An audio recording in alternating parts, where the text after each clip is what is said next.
Ano ang matututuhan natin sa kaisipan ni Jesus doon sa binanggit niya sa 1:15:15? Ganito ang sabi, tinatawag ko kayong mga kaibigan. Ang ganda, no? Gusto ni Jesus na maging kaibigan ng lahat ng tao. Kaya handa siyang tulungan sila.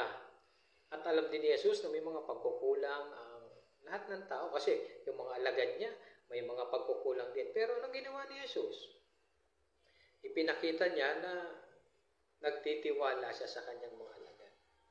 At ganyan ang gustong mangyari ng kanyang ama, si Jehovah. Natularan natin si Jesus. Anumang uri at pinagmulan ng mga tao, dapat natin silang ituring na posibleng maging kaibigan. Ganyan din ba ang pananaw mo? Tularan natin si Jesus.